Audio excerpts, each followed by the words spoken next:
Back on the show now is GM3, who will be fighting next August 16th at UFC 319 when he takes on Michal Olksiezuk. Gerald, how are you? I'm great, Ryan. How you been? I'm good. I'm good. As I was saying before we went live, it's been a while since we have spoken, so it's always great to chat with you. A lot to get to. I just first want to start with your last couple of fights. We're not used to seeing you lose a couple in a row, so I know this one you got to get right back on the horse and get this victory. But I guess what are the big takeaways from the? We'll start with the Tavares fight. That was a UD loss. I thought you really had a lot of opportunities to win that fight. Was that a disappointing way to, I guess, go to the judges with Brad?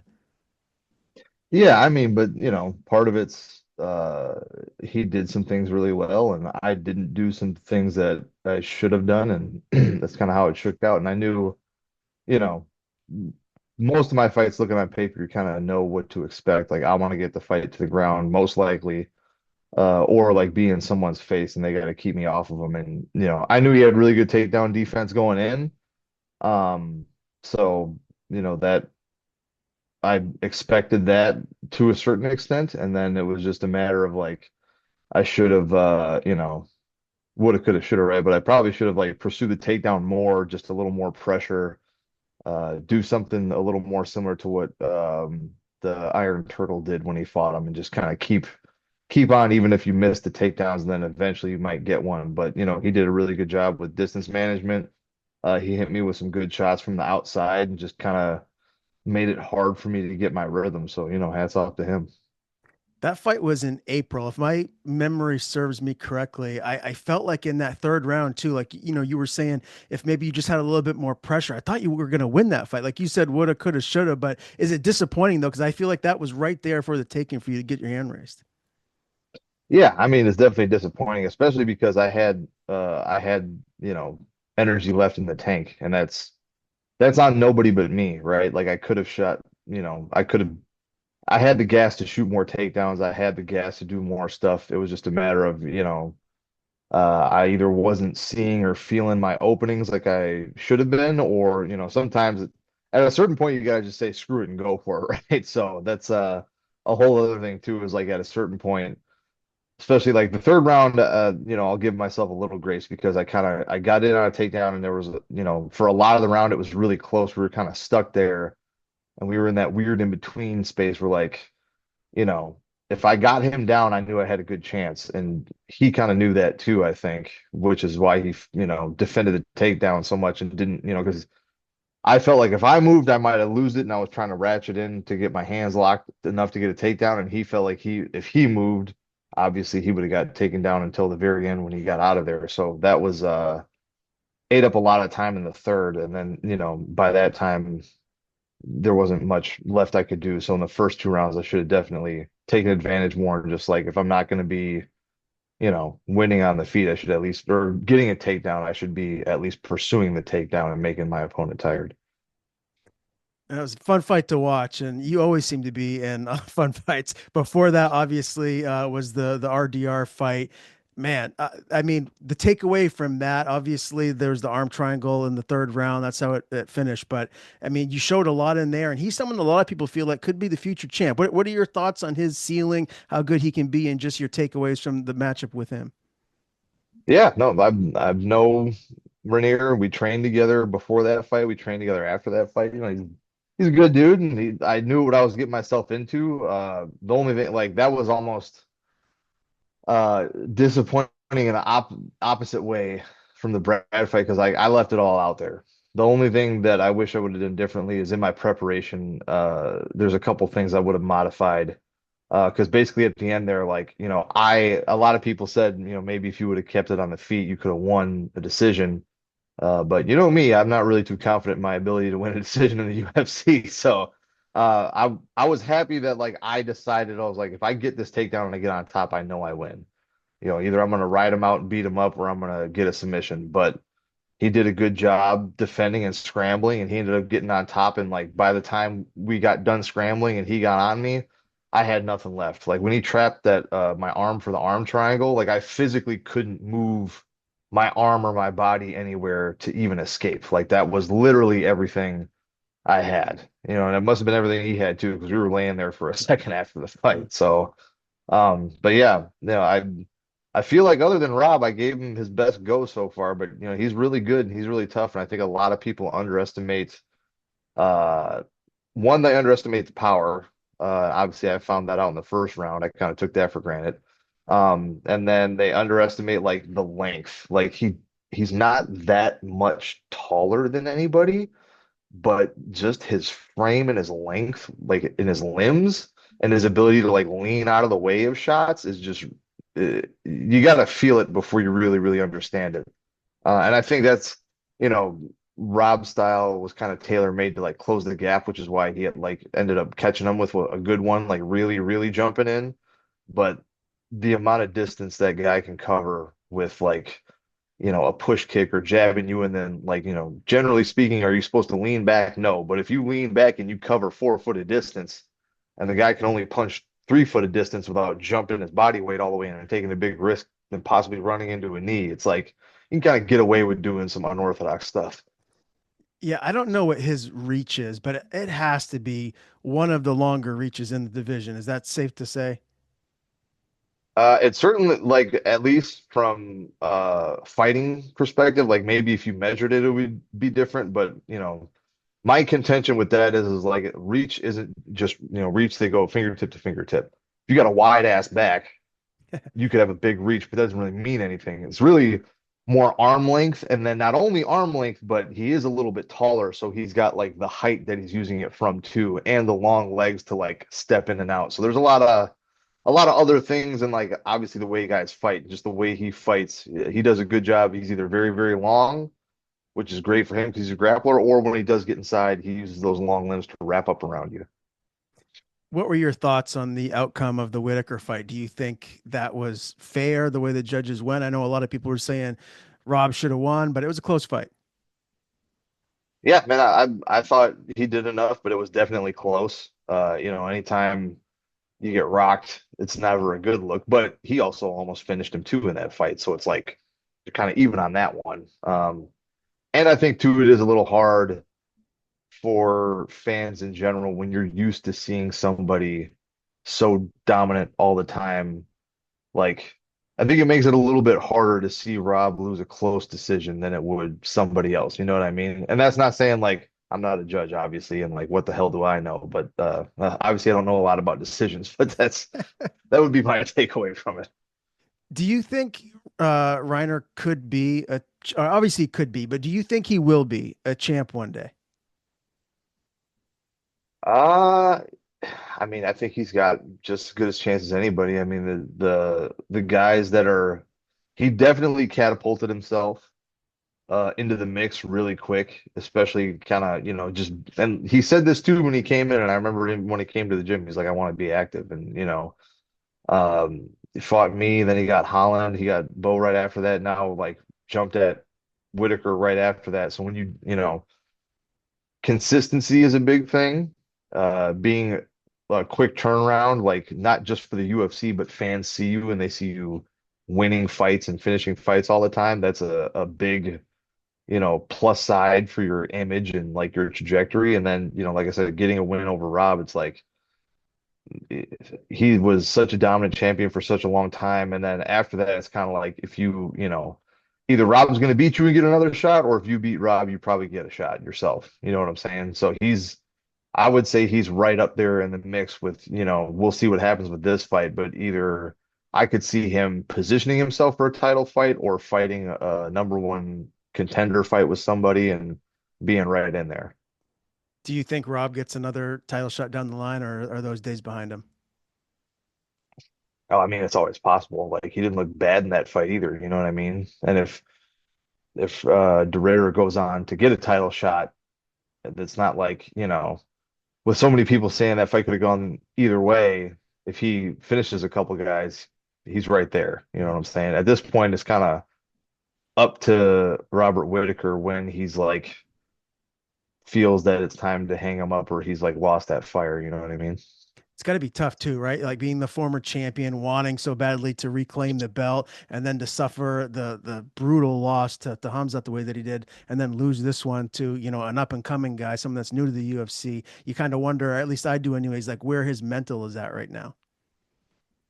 Oh, I mean, I can't imagine it shaking that much. The Hamzat fight, it's unfortunate that it ended the way it did because like even, it was weird he talked about that injury a little bit earlier in the week. Now, that being said, probably don't let a guy that big and strong on your back in the first place. You won't have to worry about it. So it's like, and I get it. It's easier said than done, right? Like obviously no one wants to be in a bad position, but you get someone there like that, even if it wasn't his teeth, maybe he could have got a crank on the jaw and made him move his head and he would have got choked anyway. Like who knows, right?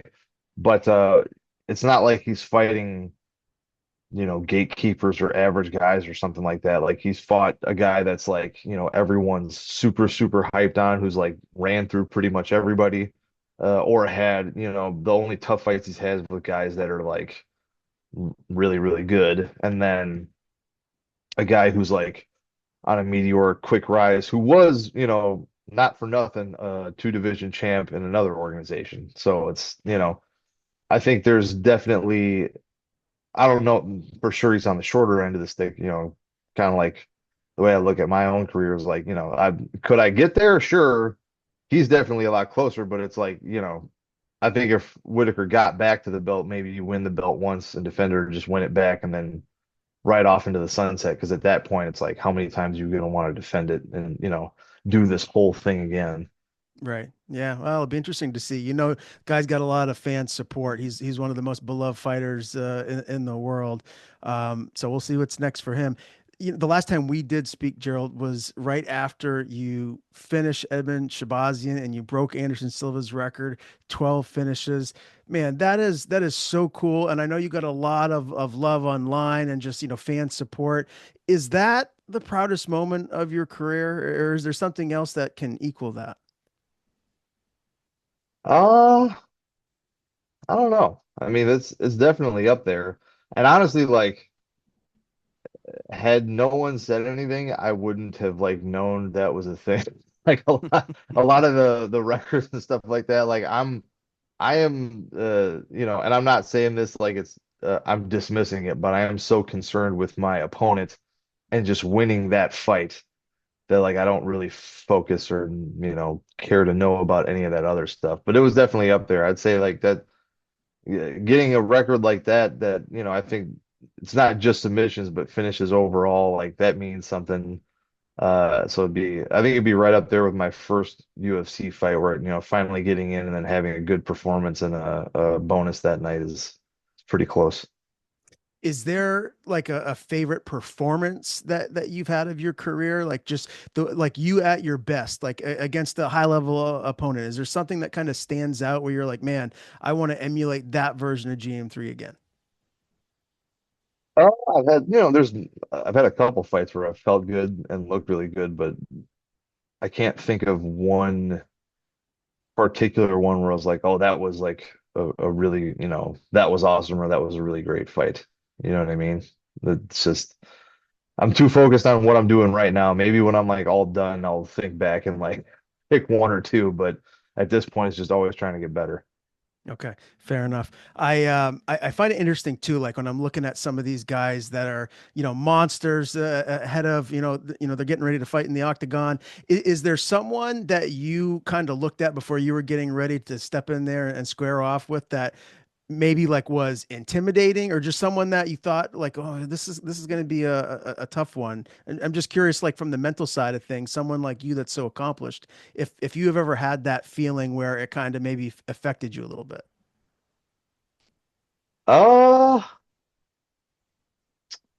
not I'm pretty good about like lying to myself like it's not a big deal, but I did fight Thiago Santos. That was I remember that where I was like, oh, I'd get him and take him down or whatever. I actually did take him down a couple times, but I remember getting in there and then, it wasn't very long after that he moved up to 205 and I was like, do you motherfuckers see how much bigger he is than me? Like, does nobody see that we look like we're a different weight class? So, and anybody with a giant like sledgehammer tattooed on their chest, they're going to be pretty intimidating.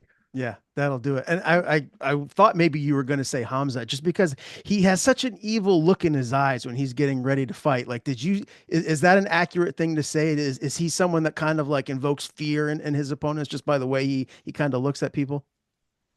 I didn't feel that, but the a lot of things with that fight, but one big thing was like I didn't really get to train and prepare for that fight, so I was more concerned about like questioning myself internally. Like when you know you haven't had time to do it, because remember this is during the COVID times, and it was like if you test positive, you can't be around people. And like for most of the time before that fight, I think I had maybe a week before fight week to train, maybe. So it was like I just kind of had to make weight. So I like really wasn't concerned with him too much. I was just trying to like convince myself that like, be a gunslinger, that everything's gonna be like whatever, we're just gonna roll the dice and go for it. And obviously that didn't work, but there was definitely more internal. It was nothing on his end because obviously I want to word this very carefully. I'm not saying that like what he does isn't intimidating, but like physically you look at him, it's not like, I've fought in bigger, scarier looking people. But that's the catch 22, right? Is like generally the scariest people aren't the ones that look the scariest. So, there's that too. Yeah, no, definitely for sure. It's hard to believe it's been 5 years since that fight. You said COVID, and I just took me back. I can't believe it's been that long. Yeah, if you looked on the comments online, you'd think it was a lot more recent. The amount of times that I get people bringing that up, but yeah, it's actually been quite a while. Time flies, man. I swear to God, every year goes by faster than the last. Yeah, absolutely. Anything new in your personal life? Like, can you kind of tell the fans like anything new that's going on with you outside of the cage that maybe they don't know? I'm back living in Wisconsin. That's nice. It's not just like 100 degrees every day, so I'm I'm enjoying the seasons again, so that's cool. Um, yeah, I train at Vale Flow Striking now with Bilal Muhammad and Charlie Radke and a bunch of those guys. So lots of good work there. Yeah, there's not too much else going on, just being a dad and you know trying not to lose my mind and do a bunch of cocaine like a bunch of my other coworkers. So just keeping it simple. Okay, fair enough. I won't. I guess I won't go down that rabbit hole as to who those coworkers may be. I'll leave that for people to, I guess, speculate. But Yeah. Hey, and I'm not pointing fingers. It could be a lot of people. I'm not singling anybody out. Just there's a lot of guys that fight like to party because, go figure, you do something crazy like this, you might have some interesting extracurricular activities, but I'm pretty plain and simple. I don't wear like white New Balances or anything, but I mow my lawn. I like to cook steaks on my pellet grill and I just kind of hang out. That's pretty much it. when did you make that move? When did you go back to Wisconsin? It was right at the beginning of the year in January. And I know the last few times I've interviewed you, you have like the framed jerseys and walkout hoodies or shirts behind you. When is that setup coming back, or is it already? You're just trying to get readjusted. Oh, yeah, it's just in a different area of the house, and I haven't like set up a spot down there to like do interviews and stuff. So that's, you know, just general male laziness. I'm just like, I got a desk over here. I'll just do it wherever. So I apologize. My scenery is not as good as it usually is. Oh, all good. It was just a cool setup. Like it looked like a really cool man cave the last couple times that we did speak. So I just figured I'd ask. As far as getting out of Florida too, is that kind of nice? Because I do like the summer and I like, the sun and everything, but fall is my favorite time of year. And when it kind of cools down and you can throw a hoodie on and jeans, it's just a comfortable life to me. It Yes. sounds like maybe you feel the same way. Yeah, absolutely. And don't get me wrong. I met a lot of great people in Florida. I got nothing but love for everybody at Kill Cliff. I hope to make it back down there at some point and like get some training in and just kind of hang out and see some people. Like I definitely got all the trainers there, the teammates. I'll definitely have some friends for life down in Florida for sure. And for a little bit, the heat was nice, but I'll be honest, it just because I grew up in the Midwest. it's kind of weird for me to live in a place where every season is basically the same. Like sometimes it rains a little bit more or it's not quite as hot, but it's basically just hot. And like I was there for a year and a half or maybe a little bit over that, but it felt so much quicker because Yeah. everything was just the same. And like I've only been here since January. I already feel like I've been back in Wisconsin longer than I was in Florida because, it is nice to have the seasons now. That being said, when it's like -50 outside, I'm going to be kind of pissed off and hope for spring again. But you got to take the good with the bad sometimes. I feel you. I was born and raised in Maine. Then after college, I moved to California for 5 years. So I'm right there with you. Like it just blew right by. And then when I moved back to the East Coast, it slowed down a little bit, and I like it. It's more my speed. You mentioned, training with Belal, obviously, one of the best in the world. That fight with JDM was a banger, and a lot of people feel like, maybe the game plan that he implemented wasn't the best. Maybe he should have tried to get the fight down to the ground. Like what are your thoughts on his game plan against JDM and his mindset after that moving forward? Yeah, well, that first of all, that was kind of the game plan. That's just, I don't know.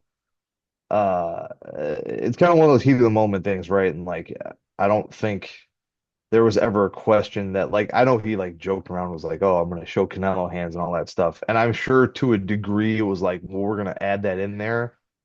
But for Bilal, and not saying his hands are bad by any means, but like that's Jack's thing, right?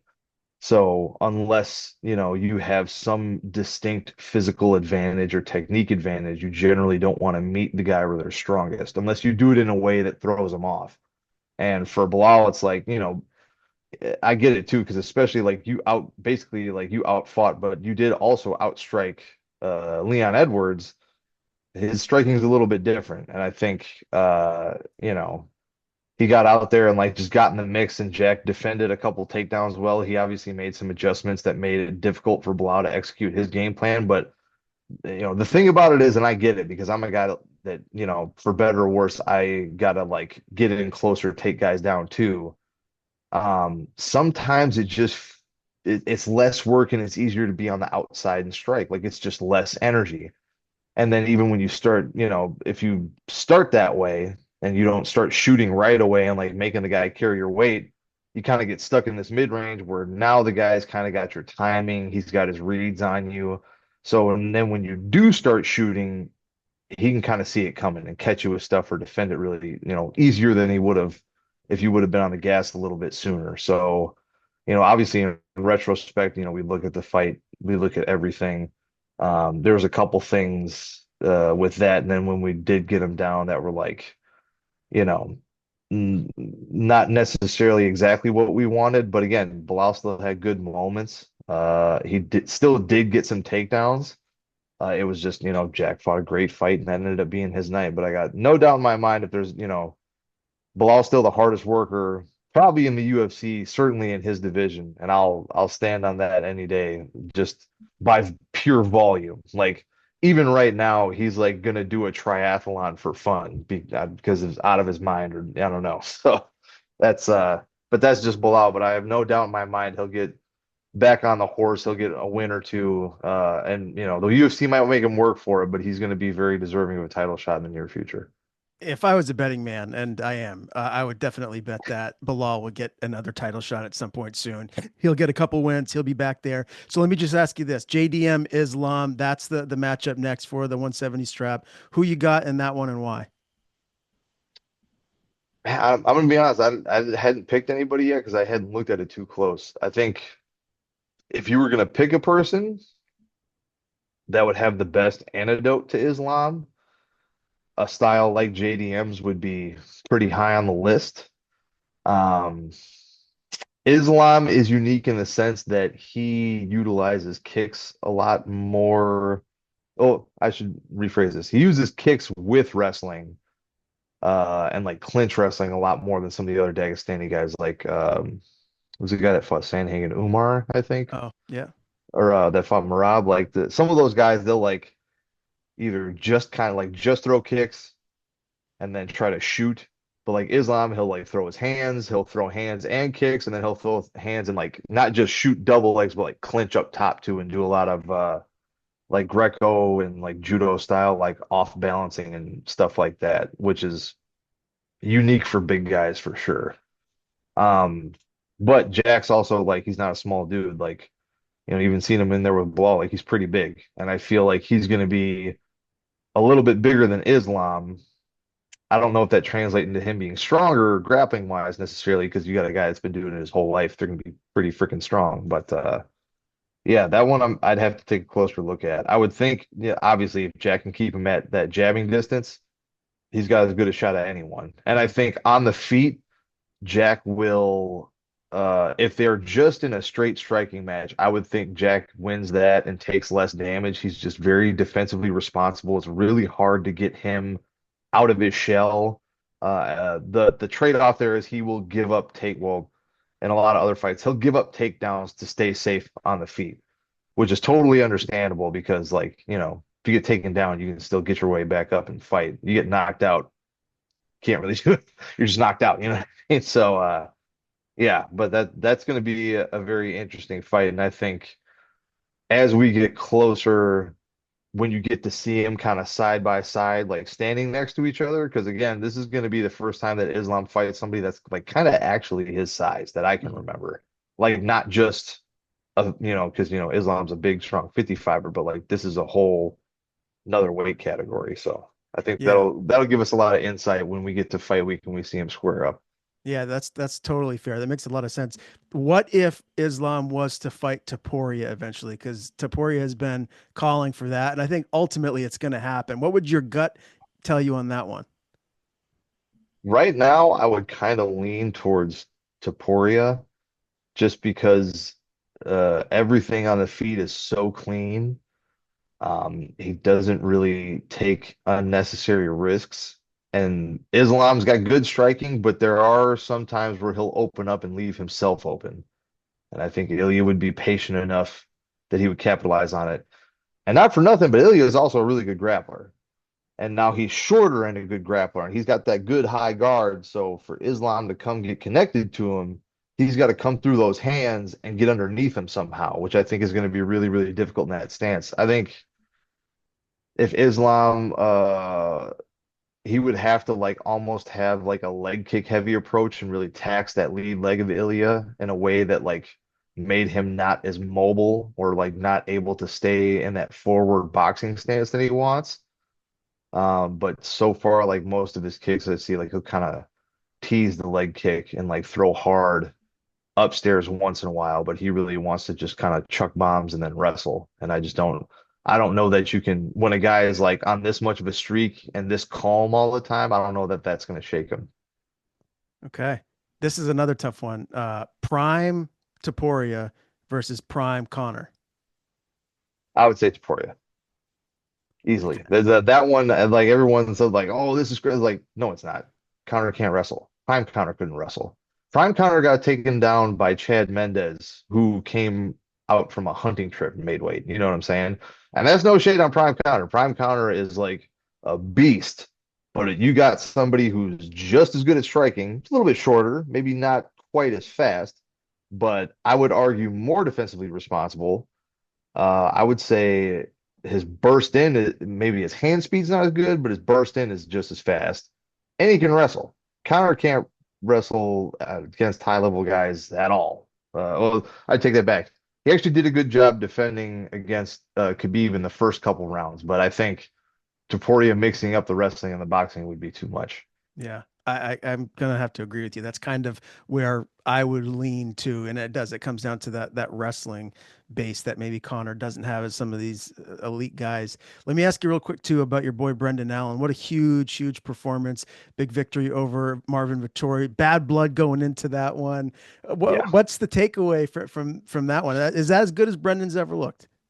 Yeah, I mean, I think truthfully, he's another guy that's like, maybe he's not getting the shine right now that RDR is, but I think he's another guy that's right up there for a title fight. Like, maybe RDR is a little bit closer because he just beat Whittaker, but I think, one more win against the right guy, one or two more wins, he's been in the top 15 for how long?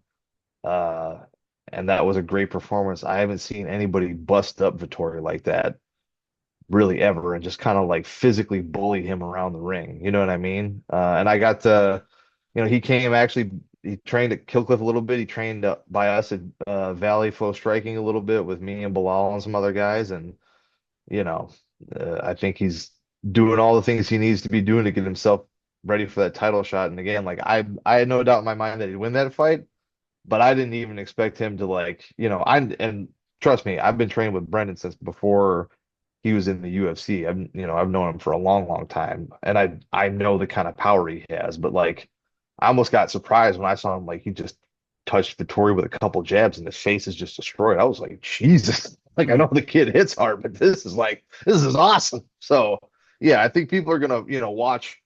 Vettori has like been kind of notorious for like people hit him all these times and hit him clean and nothing happens to him. And then if you go, because if you're gonna fight Brendan, you got to study film. You go back and watch him fight this guy who generally, even if he gets punched, doesn't show it.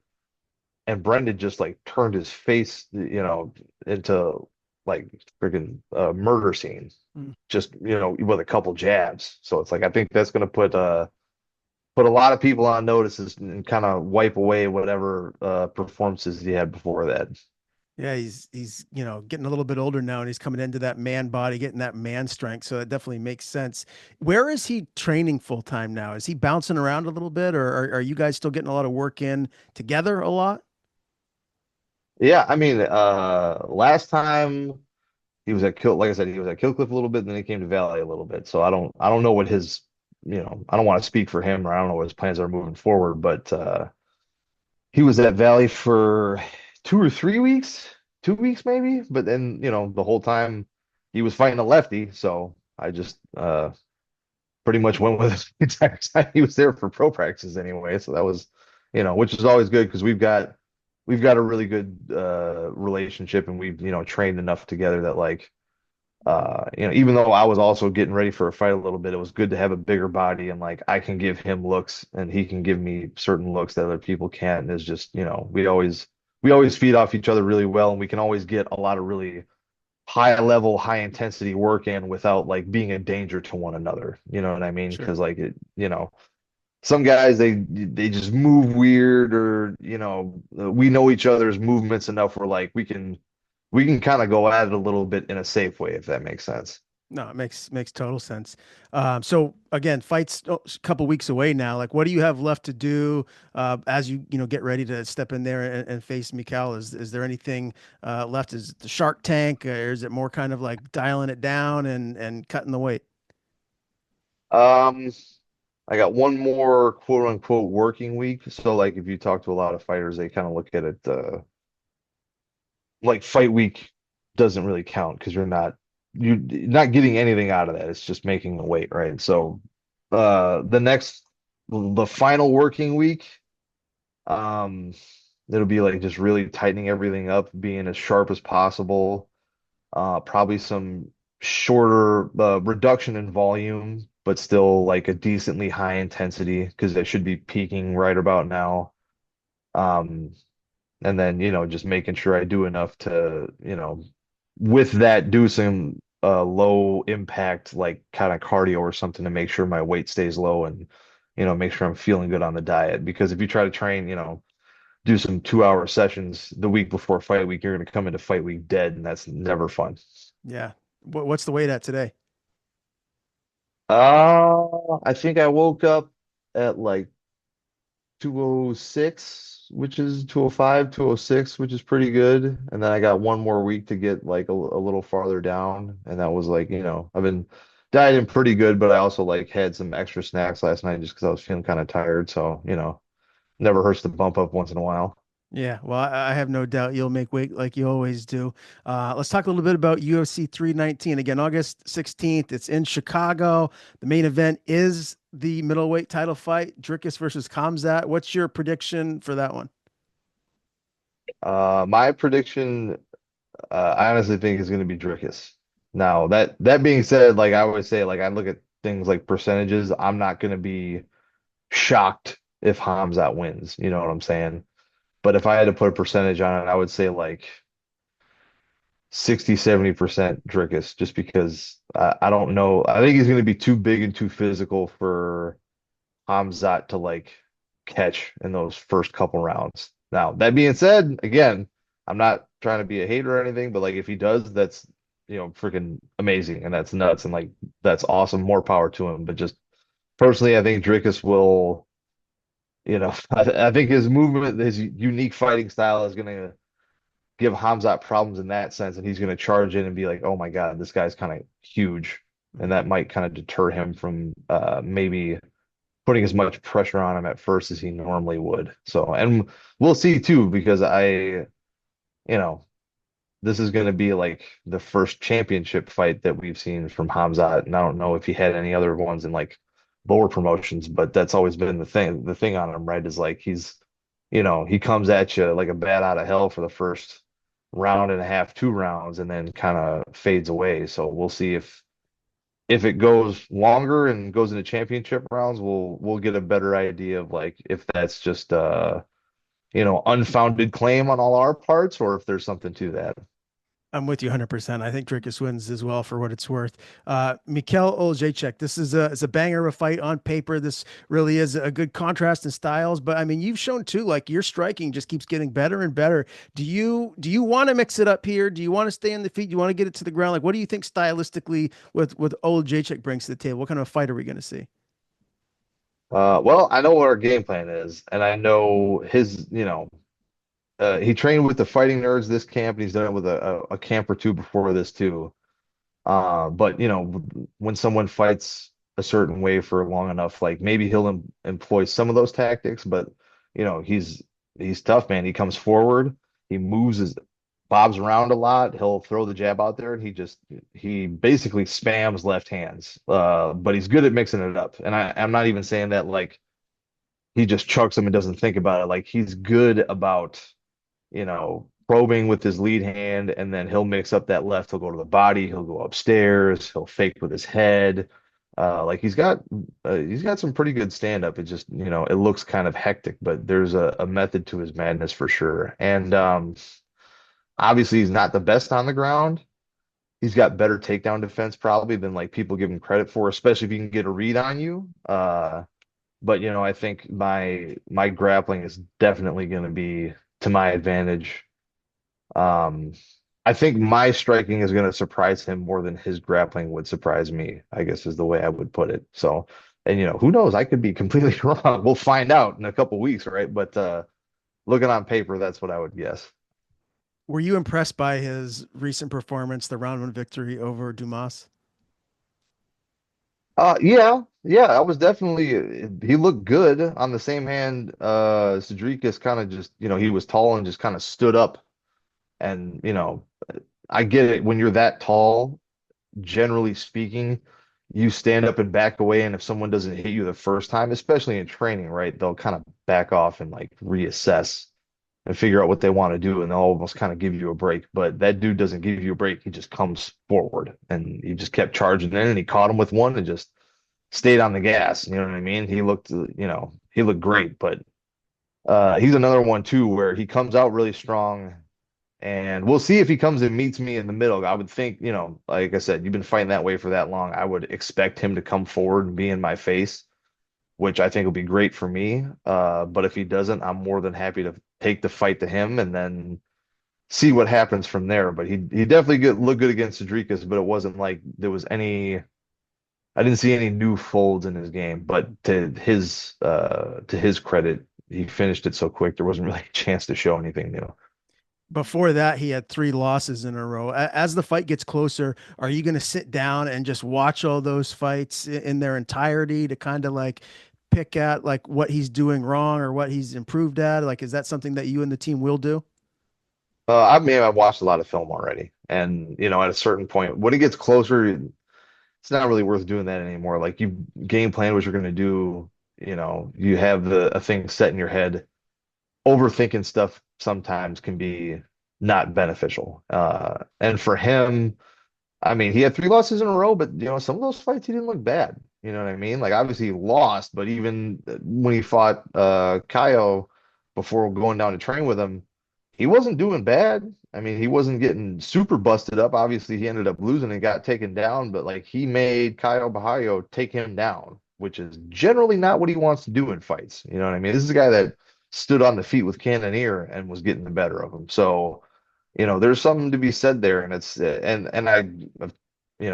look, even earlier in his career, he fought at 205 and he was on the feet with Khalil Roundtree and beat him. Well, it got overturned because he fought for something, but he beat him by a decision. So like he's definitely no slouch. Like he belongs in the UFC for sure. And how's your, I guess, mindset going into this coming off of two losses? Obviously, you don't want to get three losses in a row, but I mean, I know your next fight's always your most important fight, but do you feel the pressure at this stage, Gerald? I mean, you've been at this for so long now. I don't know if this is just a repetitive question that you get a lot, but like, how does that feel as you're getting ready to step in there, coming off two losses? I've definitely, I think there's one. Man, I got too many fights, man. I'd have to go back and look and see how many times. I think it's only happened once, maybe once or twice in the UFC where I've had two losses in a row. But I don't ever want to have three in a row. You know what I mean? I don't think I've ever had three in a row in my career. Definitely when I was earlier in my career, I would have been really feeling the pressure. I'm trying not to as much this time, but like, every win's important, but this is, it's not lost on me that would really not look good. That being said, I think the UFC values like the way you fight and what you bring to the table, almost, not completely, but almost as much as, your wins and losses. So I definitely want to still put on an exciting fight, still go out there, go for the finish, and maintain my winning UFC record and make sure I, stop that losing streak and get on back on a winning streak because I've had it before where I've had a couple losses in a row and then I've come back strong. So hopefully I can do that again. How many more fights left on your current deal? Uh, yeah. Honestly, I was thinking about it today. I honestly don't remember because I think I re-signed a new one. I think I re-signed a new one after DeRitter, maybe. So this, I don't know. It's either like my second or my fourth, but I don't know. I'd have to go back and look. But Okay. I still got some fights left, and I can't imagine I'm going anywhere for a while. Yeah, no doubt about that. Last thing, can I guess what your prediction for this fight is? Please, I'm sure it's going to be really hard. Go ahead. Round two or round three submission, you win. Well, I'm going to go with round one, but yeah, it's probably going to end up being round two. To your point, yeah, that's All right, Gerald. Well, always a pleasure talking to you, my man. Can't wait to see you back in there again, August 16th, UFC 319. Can't get here soon enough. Before we do sign off, as always, man, I want to give you the floor. Anything you want to plug, anyone you want to thank, the floor is yours. appreciate all my teammates, my sponsors, Combat Corner, my longest running sponsor for sure. My manager at Sucker Punch, and everybody.